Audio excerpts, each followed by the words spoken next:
Assalamualaikum warahmatullahi wabarakatuh. Alhamdulillah, alhamdulillah. Alhamdulillahilladzi hasana an natakhallaqa bi sifatil amanah wa nahana an su'il khuluqi wal khiyanah. Asyhadu an la ilaha illallah wa asyhadu anna Muhammadar Rasulullah. Allahumma salli wa sallim ala sayyidina Muhammadin wa ala alihi wa ashabihi ajma'in, amma ba'd. Qala Allah ta'ala fil Qur'anil Karim, yarfa'illahu alladhina amanu minkum walladhina utul 'ilma darajat. Wa qala Rasulullah sallallahu alaihi wasallam, talabul ilmi fariidatun 'ala kulli muslimin wa muslimatin. Shadaqallahu wa sadaqa rasulullah. Hadirin yang maaf sekalian, saya tidak sesuatu masyarakat yang sama-sama kita hormati, kedua biasa kita hormati ketua dengan kita Ustaz Zulkifli, Ustaz Budi, serta dan semua hadirin yang maaf sekalian. InsyaAllah pada malam hari ini kita semuanya selalu dalam berkah dukungan dan ridhonya Allah Subhanahu wa Ta'ala. Pertama, kita panjatkan puji syukur kehadirat Allah yang sampai detik ini kita semua masih Allah berikan amat sehat walafiat, panjang umur, iman Islam, sehingga kita bisa melaksanakan kewajiban kita sholat maghrib berjamaah dan tarawih akhir. Semoga apa yang kita lakukan pada malam hari ini Allah lipat gandakan pahalanya. Amin ya rabbal alamin. Salat beriringan salam kita sanjungkan kehadiran junjungan baginda Nabi besar Muhammad sallallahu alaihi wasallam.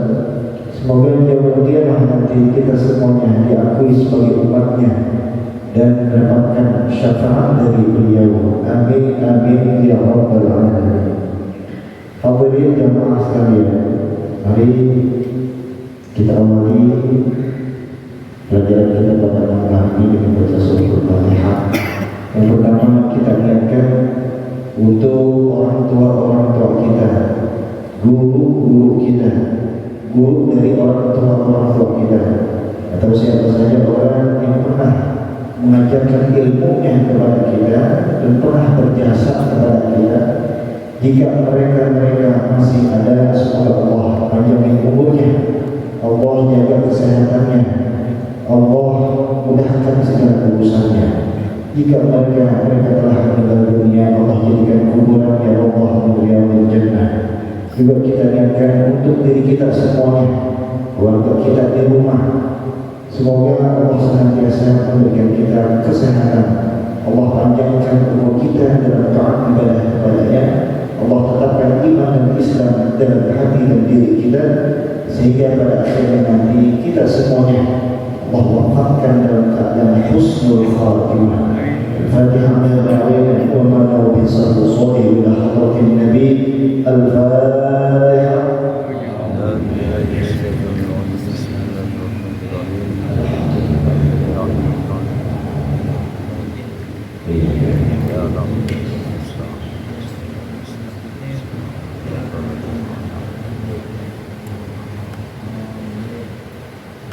Alhamdulillah, masalah hari ini kita buka sampai dengan najis satu al-mutawassit, najis pertengahan.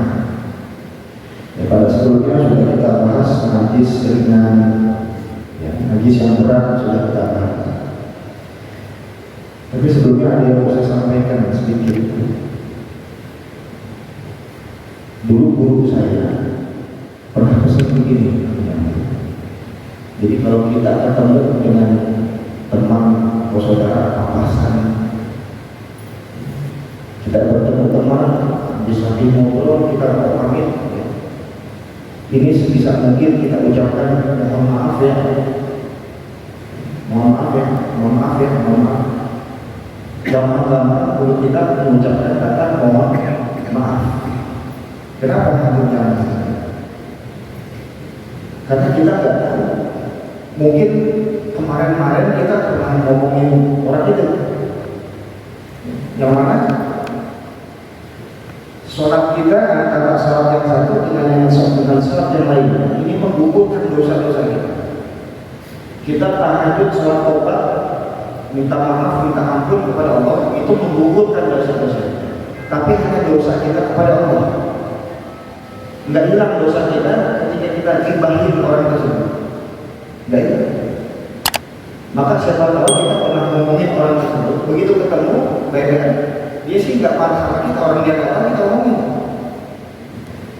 Itu makanya pas kita mau pamitan, kita ucapin, sering-sering ucapin, maafin saya ya. Kenapa? Di dosa sama Allah, gampang kita taubat, tapi dosa kita dengan manusia nggak bisa. Dengan kita taubat sama Allah nggak bisa. Temuin orangnya, minta maaf. Tapi kan kalau misalnya kita merasa, saya pernah dulu dengan kita samperin, duduk-duduk kita samperin, maaf ya, kemarin saya omongin, malu kita. Maka ketika Bapak saya ketemu siapa aja, maafin saya ya, maafin saya. Yang pertama, itu saya menjaga. Yang kedua, ketika ada orang yang doain kita, mau dia orang susah, mau dia jompang camping banget, atau pengemis yang di jalan, kita kasih cuma 2.000, kita kasih 500, dia doain, ya Allah biar berkah, biar panjang umur, kita amin. Jangan kita doain nanti.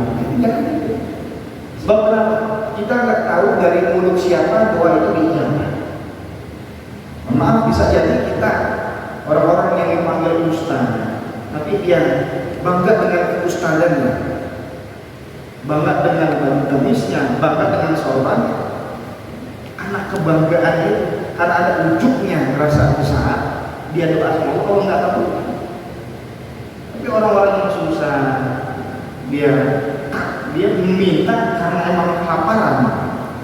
Begitu kita kasih 500 ya, dia bilang, biar banyak ngomong, biar saya amin, amin, amin. Jangan kita enak udah doain lagi, yang gitu kan bisa jadi dari mulut dia doa itu Allah kabulkan. Bisa ya? Kita ketemu orang, kita doain, orang itu balas doa kita. Ada orang yang kita anggap cuma ibunya ada seberapa, baca doa kita berapa udah masih diamin, jangan jadi. Bisa jadi mungkin pelafalannya kurang, tapi ikhlasnya luar biasa. Innallaha la yanzuru ila ajsadikum wa la ila suwarikum, walakin Allah yanzuru ila qulubikum. Allah nggak lihat tuh pakaian, Allah nggak lihat tampang rupa. Kalau manusia yang lihat rupanya, tampang, tapi yang Allah lihat walakin qulubikum, yang Allah lihat hatinya. Bisa jadi bacanya baru fase, tapi ikhlasnya luar biasa. Maka kalau ada orang doain kita, siapapun itu kita aminin. Yang kedua, kalau ketemu siapa aja, kalau pamitan, usahakan sebisa mungkin minta maaf. Maaf ya, maafin saya. Kenapa? Sekalipun kita tidak salah, memang dosa kalau kita minta maaf, tidak ada salah. Nah, mari kita lanjutkan. An-najasatu al-mutawassithatu, najis pertengahan. Yang mana najis ini sering kali kita jumpai di rumah kita atau di sekitaran kita, yang paling banyak. Apa saja najis pertengahan? Dia yaitu al-baul, yang pertama air kencing. Baulu itu air kencing, baulun, air kencing. Bala yakulu baulun, air kencing. Air kencing siapa? Semua macam air kencing, kecuali air kencing anak laki-laki yang belum berumur 2 tahun, yang belum makan apa-apa, kecuali air susu ibunya. Kalau itu najis hukum apa? Anak bayi perempuan najis, mana? Apalagi kita, ya, udah seumuran gini, makan udah apa aja, apalagi kita makan. Apa yang kita makan kan pengaruhi kencing kita. Nah, air kencing itu merupakan najis pertengahan. Wal itu dan kotoran daripada manusia. Ghaid itu apa namanya? Kotoran manusia, baik yang masih bayi ataupun yang sudah besar. Kalau laki-laki yang najis apa hanya air kencingnya saja. Tapi kotorannya dari duburnya, nah itu najisnya masuk najis pertengahan. Kalau air kencingnya itu bisa mutawasithah, kalau mukhafafah, kalau belum berusia 2 tahun dan belum makan apa. Selanjutnya warof dan kotoran hewan. Kotoran hewan, baik kotorannya yang berbentuk, kotoran yang berbentuk atau kotoran yang sifatnya cair.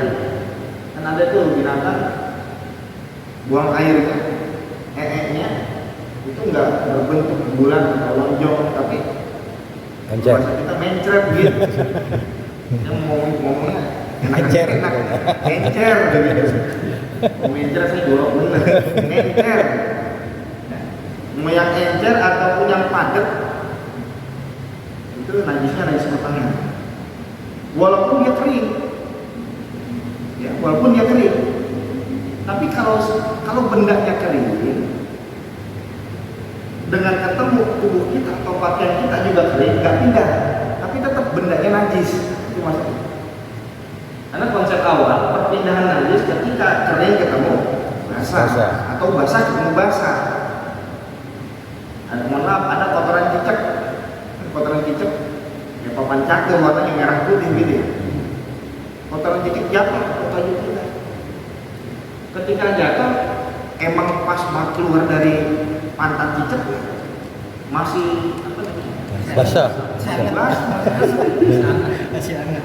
Karena pakaian kita ada bekasnya. Nah, ada bekasnya. Ketika itu bekasnya, berarti masih basah. Apalagi sempat kita pegang, basah. Masih ada basah. Walaupun bentuknya padat.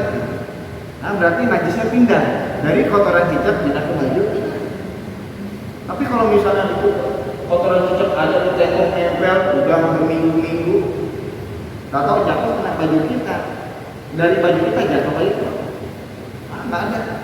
Dan kotorannya sudah kering, maka nggak jadi pindah najisnya. Nah, itu al-warof, kotoran hewan. Jadi beda. Al-ghaid kotoran manusia, warof kotoran hewan. Wadam apa darah juga najis, ya najis. Cuma nanti untuk darah ada pengecualiannya. Ada pengecualian apa pengecualiannya? Ada darah yang sedikit, ada yang darah yang banyak. Nanti ada penjelasannya. Tapi intinya darah itu sifatnya najis. Najis jika dikonsumsi atau najis jika terkena tubuh kita atau pakaian kita. Ya, jadi ada yang najis dikonsumsi, ada juga yang najis di apa namanya kena tubuh kita. Jadi badan kita jadi kita najis. Nah, selanjutnya wal payhu, apa payhu? Muntah. Ini banyak yang kadang-kadang belum paham, mungkin lupa. Punya anak usianya 1 tahun 2 tahun, gumoh. Kalau bayi kan gumoh, sudah dikit muntah mereka. Ketika gumoh itu muntah itu hukumnya najis, kena baju kita mau luar sama kayak mudah kali enggak, ya beda. Kenapa? Karena muntah berasal dari dalam. Kalau ludah dari mulutnya. Jadi keluar muntah itu walaupun itu muntah najis sebenarnya. Muntah atau gumoh najis. Walaupun itu apa itu nanah juga najis. Wan nabi itu ini asalnya adalah buah-buahan. Apa? Anggur. Buahan anggur, tapi anggurnya mungkin didiemin lama apalagi campuran. Difermentasi. Nah, rasanya difermentasi. Akhirnya kalau anggur itu diminum jadi sesuatu yang memabukkan. Kalau bentuknya masih anggur, ya najis. Tapi setelah difermentasi, akhirnya menjadi satu hal yang memabukkan, jadi najis. Jadi bukan karena buah-buahannya bukan, tapi karena sifat memabukkannya itu.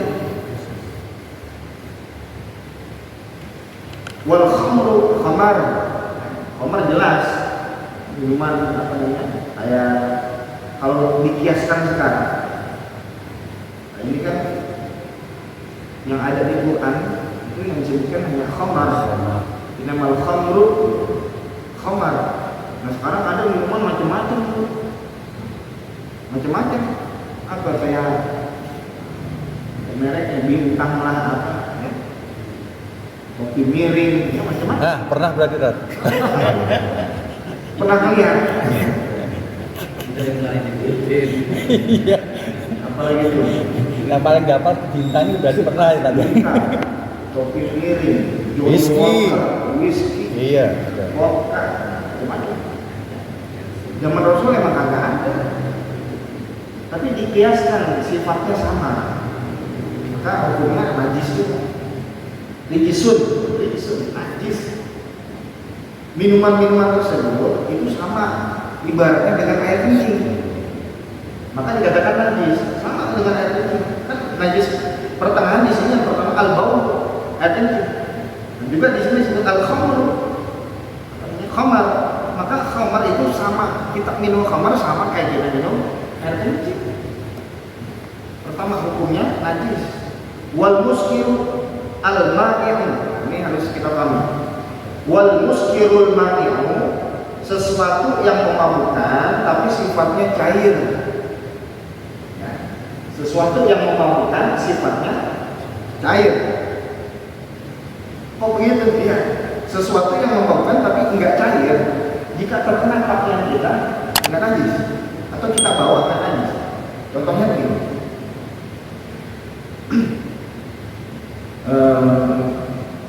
Ada orang beli minuman keras, bir lah di warung, terus dimasukin ke dalam plastik. Begitu dimasukin ke dalam plastik, dia masukin ke kantong, ditaruh di kantong. Itu kan bentuknya cair tuh minuman itu. Dia sholat, nggak sah sholatnya. Kenapa? Bawa benda najis kantong. Ada orang bandar narkoba, kan ngimping ganja kok kamu mabuk juga kan, haram juga, najis juga. Cuman ganja sifatnya kering, pakai ganja, kalau misalnya kamu sholat dulu, maksudnya ke dalam sini, dia sholat, sah nggak sholatnya? Sah. Kenapa? Bau benda najis, tapi benda najisnya bukan yang al-muskirul ma'i'un, bukan benda yang memabukkan, cair sifatnya. Ada daun ganja kena baju kita, najis ya? Najis nggak baju kita? Nggak najis. Tapi kalau misal minuman keras kena baju kita, najis. Ya, kalau benda yang padat gitu, bukan benda cair, kena baju kita nggak najis. Cuman kalau dikonsumsi ya najis, nggak boleh konsumsi. Maka tadi saya bilang ada yang najisnya itu hanya dikonsumsi, tapi bendanya jika kena tubuh pakaian itu nggak najis. Nah selanjutnya wal maitatu, bangkai. Wa sya'ruha, ini bangkai berarti sesuatu makhluk hidup yang sudah mati. Nah, bangkai wa sya'ruha, meliputi bangkai tersebut apa? Sya'ruha, rambut dari bangkai. Rambutnya juga najis. Warishuha, kotorannya juga. Wajilduha, kulitnya juga najis. Wajami'u ajza'iha, dan seluruh anggota tubuh daripada bangkai tersebut hukumnya najis. Pertama, nggak boleh dimakan. Kedua, kalau kena tubuh kita, bagian tubuh kita, itu kita juga terkena najis. Contohnya, ada seekor ayam tabrak mobil, mati. Ketika mati belum disembelih, boleh nggak dimakan? Nggak boleh. Kenapa? Jatuhnya bangkai. Jatuhnya bangkai, nggak boleh kita makan. Kubur. bagian tubuh daripada ayam tersebut yang sudah jadi bangkai jika terkena kita, najis kita. Cuma ingat konsep perpindahan najis, basah ketemu Kering. bangkainya kering, kita ambil aja dari tangan kita, kuburin. Tangan kita najis nggak? Enggak. Kalau tangannya kering, bangkainya kering. Bangkainya demek basah, kita pegang, dipindah najis ke tangan kita. Kita kalau udah rapi kuburin itu cuci tangan. Jadi seluruh bagian daripada anggota tubuh bangkai itu najis pertengahan hukumnya. Ilah kecuali ada harfu istisna, kecuali maitatal adamiyyi, bangkai daripada manusia. Bangkai daripada manusia. Bangkai manusia kalau kata kita mayat itu enggak najis. Tapi bukan berarti boleh dimakan ya. Jadi enggak najis kalau kita sentuh, walaupun tangan kita basah, jenazahnya kering, atau tangan kita basah, jenazahnya basah, kita sentuh, enggak najis. Itu pengecualian. Jadi bangkai atau jenazah manusia enggak najis. Wasamaki dan juga ikan, bangkai ikan boleh nggak bangkai ikan dimakan? Boleh. Kambing yang disebut bangkai dalam agama Islam, hewan yang tidak sempat disembelih, gitu ya. Kambing, sapi kena penyakit kuku mulut, atau mati belum sempat disembelih, bangkai ya kan, nggak boleh dimakan. Tapi kalau masih baru kita sempat sembelih, boleh dimakan. Nah sekarang ikan dari mana kita membelinya gitu? Dia mati atau ya waktu matinya kadang kita kagak tahu, nggak tahu ngambang aja deh. Kalau kambing kita habis disembelih mati. Nah ikan kan nggak bisa disembelih. Maka bangkai ikan walaupun maaf sudah bau, kita di kolam ada ikan banyak. Kita tinggal pergi, tahu 2 hari kita balik, ngambang berkumpul. Sayang nih kita goreng boleh nggak? Ya kalau doyan mau boleh. Kita udah nggak tahu ya. Bangkai ikan, wal jarad juga belalang, bangkainya ada najis. Nah ini. Wala balu malah yukalu ghairal adami, dan juga susu malayu kalu, yang mana susu dari hewan yang mana hewan itu layu kalu, dagingnya nggak dimakan.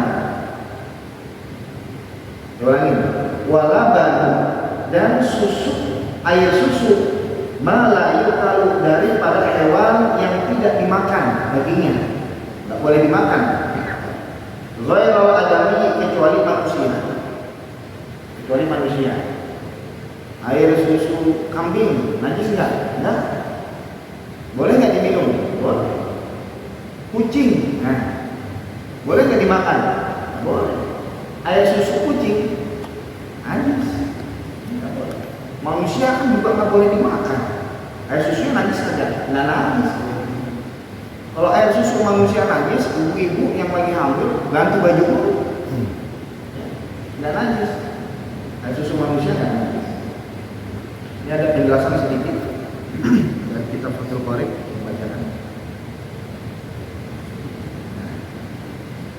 Al-hayawanu kulluhu tahirun ilal kalbi. Ulangi, al-hayawanu kulluhu tahirun ilal kalbi wal khinzir. Wa ma tuladu minhuma aw min ahadihima. Al-hayawan, hewan-hewan, kulluhu, semua hewan-hewan, tahirun itu suci. Dan kita semua hewan itu pada dasarnya adalah suci. Ilal kalbi, kecuali anjing, wal khinziri, dan juga babi. Wa ma tuladu minhuma aw min ahadihima, dan juga apa yang dilahirkan dari keduanya atau salah satu dari keduanya. Contohnya ada anjing kawin sama kambing. Anjing kawin sama kambing, beranak, anaknya rupanya kayak kambing. anaknya itu najis tuh. Anaknya najis. Apalagi begitu kawin anjing sama kambing keluar anjing, najis, lebih najis.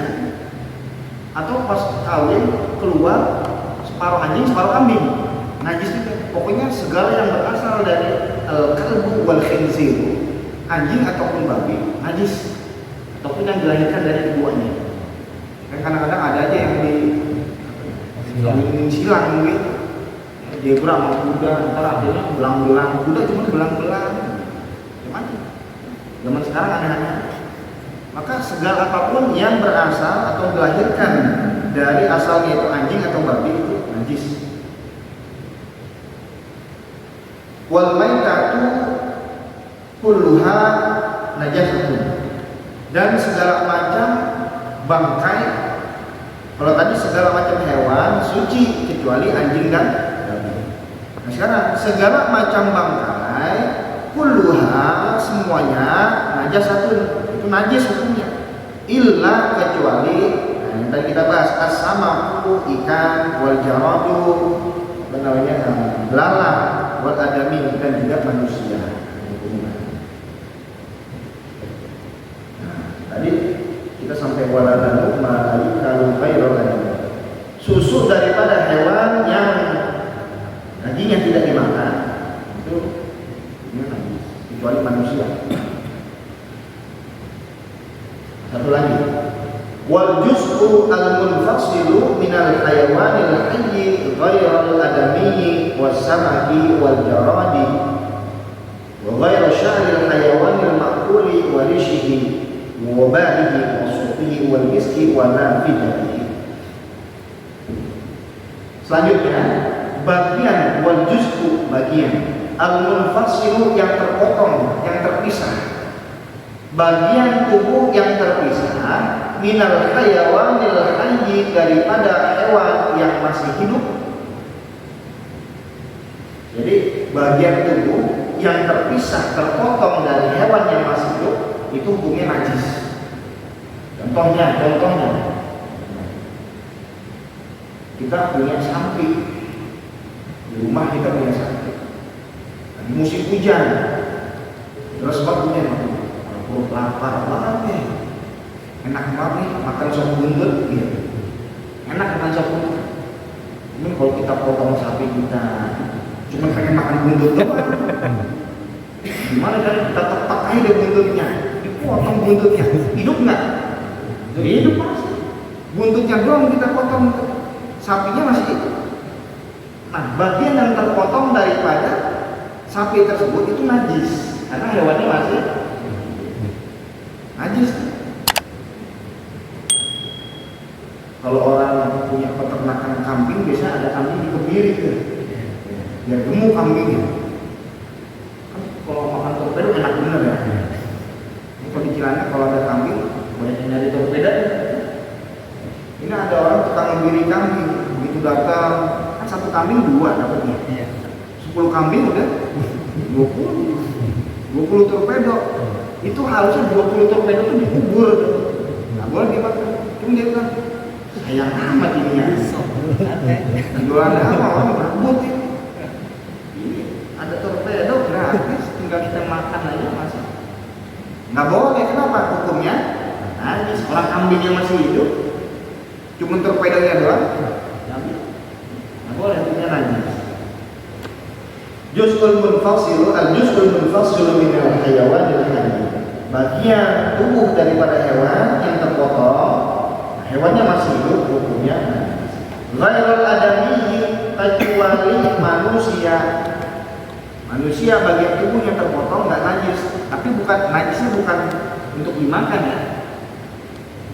Maksudnya apa? Kalau ada bagian tubuh dari manusia terpotong, manusia masih hidup, bagian tubuhnya kalau kena tubuh kita nggak najis nih, pakaian kita gitu. Kalau tadi torpedo, binatangnya masih hidup, binatangnya masih hidup, terus kena baju kita najis, nah torpedonya. Tapi kalau hewannya disembelih, dipotong lehernya, terus dia mati, itu nggak jadi bangkai, kena dagingnya, baju kita boleh nggak pakai sholat? Boleh kan? Kena bulunya kalau hewannya masih hidup, cuma torpedonya doang yang diambil, kena torpedonya, baju kita najis. Dimakan najis, kena pakaian kita juga. Nah kalau manusia, ada orang mungkin lagi motong apa, nah telunjuknya copot gitu, putus telunjuknya, orangnya kan masih hidup. Nah bagian tubuh yang terpotong itu kalau kena baju kita nggak najis. Najis.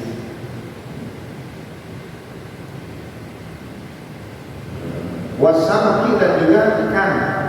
Wasamaki bagian tubuh dari ikan yang terpotong nggak najis. Ada ikan kalau kita berantem sirip bagian buntutnya copot, sayang banget itu kita goreng kan, kita sayang boleh nggak? Boleh, silakan. Wal jawari dan juga belalang bagian tubuhnya yang terpotong nggak najis. Nah kan kalau waktu masih kecil dulu belalang biar nggak bisa lompat kaki Kotek. kotek gitu ya, kotek. Nah kakinya goreng aja kan, boleh nggak? Boleh, silakan. Balangnya sendiri kagak najis, bagian tubuhnya yang terpotong juga ada.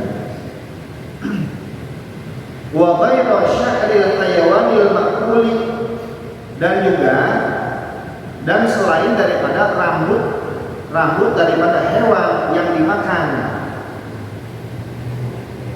Rambut daripada hewan yang dimakan, yang dagingnya kita makan, rambutnya itu nggak najis kalau hewannya. Ini ada hewan kambing, kita gini-gini, kambing kan dagingnya kita makan, dagingnya kita pegang, rambutnya kita pegang, terus nempel di baju-baju kita, nggak najis.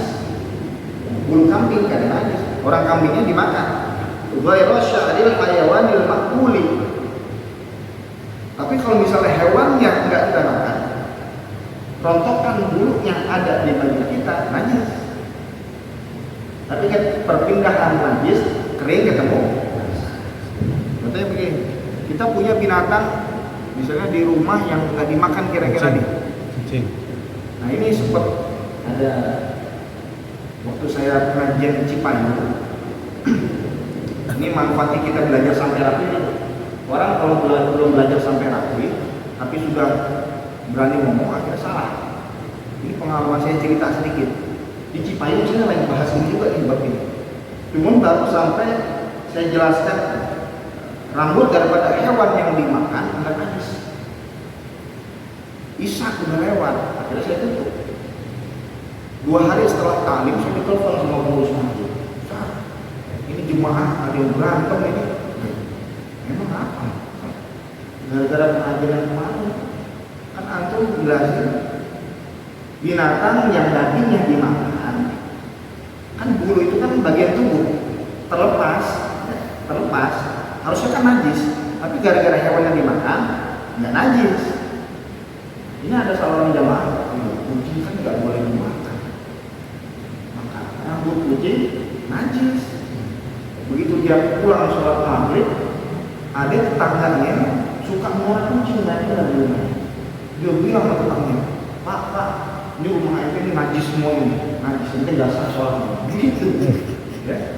Ribut akhirnya. Besoknya pas pengajian saya jelaskan, kucing ada pengecualiannya. Ada 2 hewan yang ada pengecualiannya. Pertama kucing, kedua keledai. Keledai ada yang mengharamkan, ada yang menghalalkan keledai, binatang keledai. Tapi bulu dari 2 binatang ini dimaafkan. Kenapa? Karena 2 hewan ini itu hewan yang yang paling sering berada di sekitar kita. Jadi bulunya nggak termasuk najis, dimaafkan. Walaupun dagingnya nggak dimakan. 2 hewan yang kucing boleh. Ya, misalnya ada yang melihara monyet misalnya, melihara monyet di rumahnya, itu nggak boleh melihara monyet. Kalau di kebun binatang atau ada kita megang-megang monyet, bulunya ada di baju kita. Kita sholat, kan bulunya rontok. Kita sholat, ada bulu monyetnya nempel, nggak sah. Kenapa? Najis. Tapi kalau misalnya ada bulunya kita siap-siap gitu, udah nggak ada bulunya lagi, udah nggak najis lagi. Kenapa? Karena najisnya nggak pindah. Bulunya kering, baju kita kering. Jadi hewan, bulu daripada atau rambut daripada hewan warishihi, dan juga bulu yang halus-halus, bulu yang halus-halus. Perbedaan antara rambut dengan bulu. Kalau sya'run bentuknya kayak rambut. Rish itu bentuknya bulu, cuma rambut cuma kayak bulu ayam gitu. Beda tuh. Bulu ayam sama bulu kambing kan beda. Disebutnya sama-sama bulu. Ya. Kalau dalam bahasa Indonesia itu apa ya? Bulu kambing. Ini apa? Bulu ayam, sama-sama bulu. Tapi dalam bahasa Arab dibedakan. Wabarihi, bulu tipis-tipis, bulu yang tipis-tipis. Kalau kita nih ada di sini ada tipis-tipis itu kecil bulunya. Kambing di sini di sini ada bulunya. Itu bulu yang tipis. Wasufihi, dan kulitnya, wal miski, warna jadi, dan juga minyak daripada yang dihasilkan daripada kulit. Kalau kita kan keringetan begini, hewan juga ada sebetulnya keringetannya. Kalau kita gini tuh ada minyaknya. Sampai sini dulu ada yang tanyakan jangan banyak.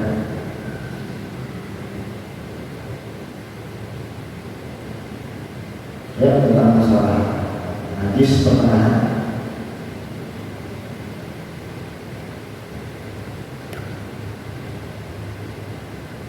Ya.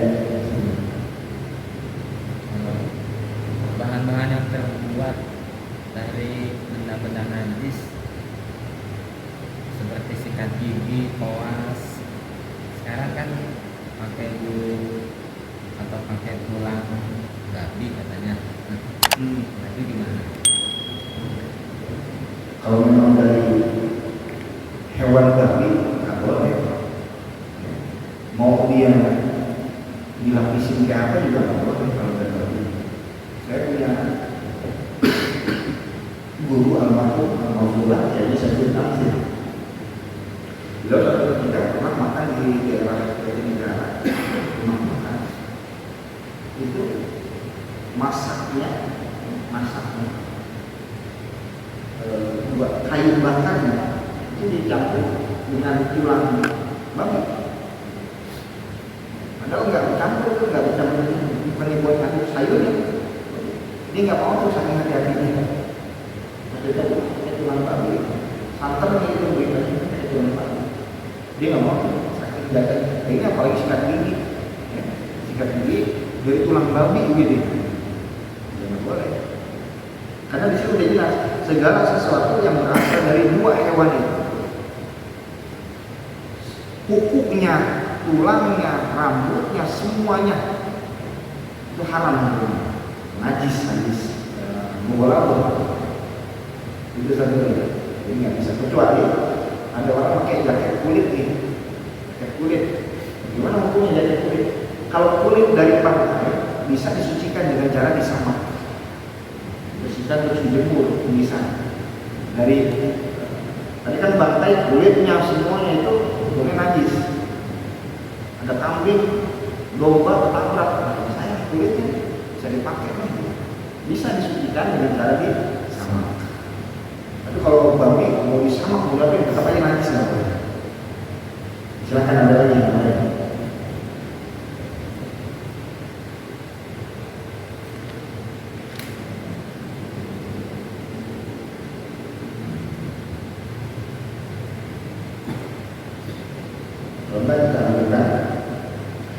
Izalatun najasati al-mutawassithah.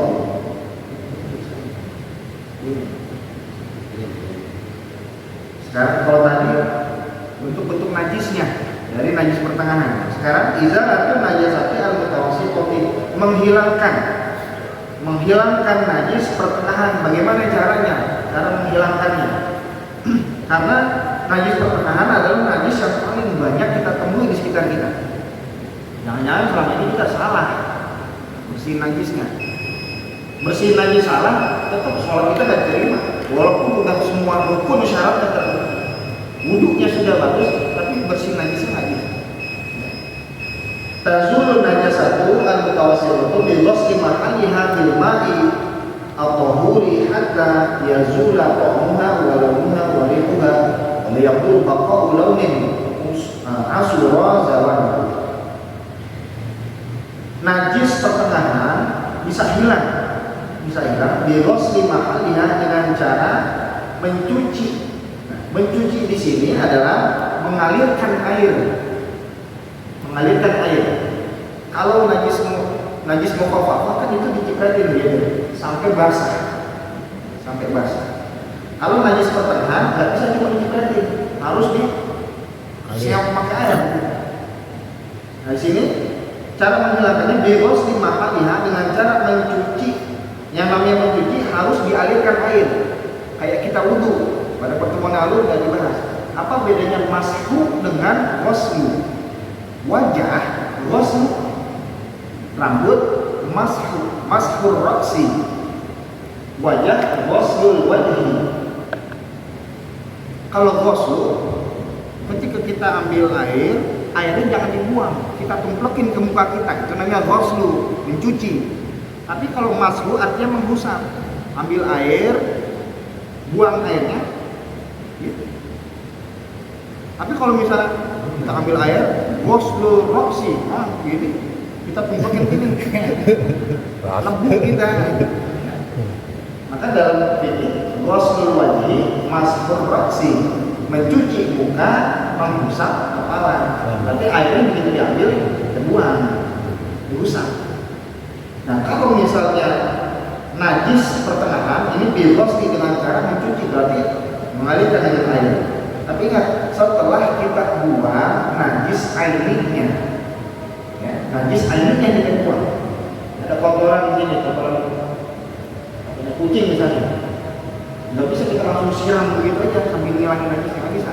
Buang dulu najis ainihnya, nah, baru ntar sisa-sisanya kita bersihin pakai cara dicuci.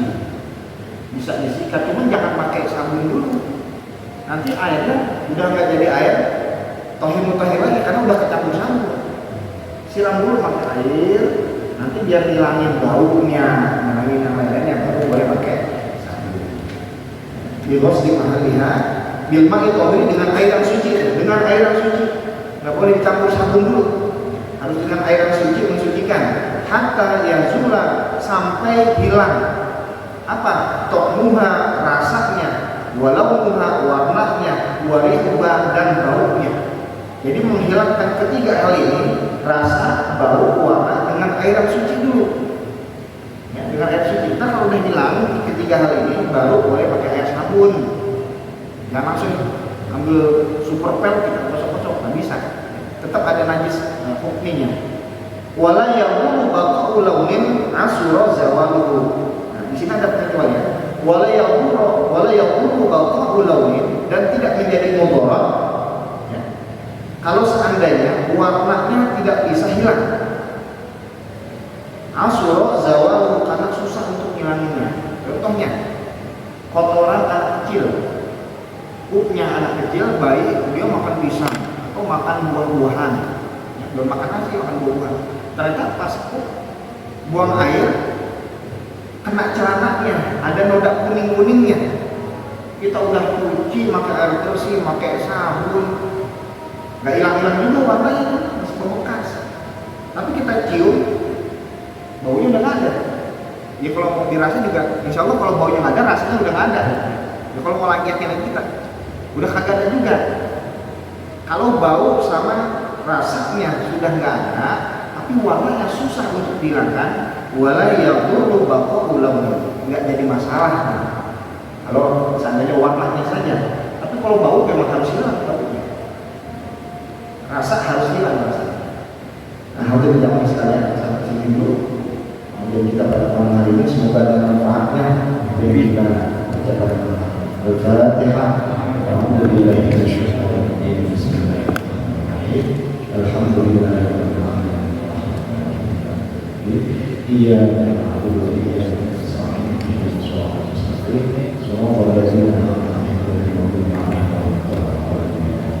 Bismillahirrahmanirrahim. Allahumma shalli ala sayyidina Muhammad wa ala ali sayyidina Muhammad. Rabbana anfa'na bima 'allamtana wa bi'ilmina alladhi yanfa'una wa bifaqihna wa faqih ahlana wa qarada lana fi dinina. Allahumma istawda'na bima 'allamtana fadhkur ilayna 'inda hajatina ilayhi wa la tansin 'anhu ya rabbal alamin. Wassalamualaikum warahmatullahi wabarakatuh.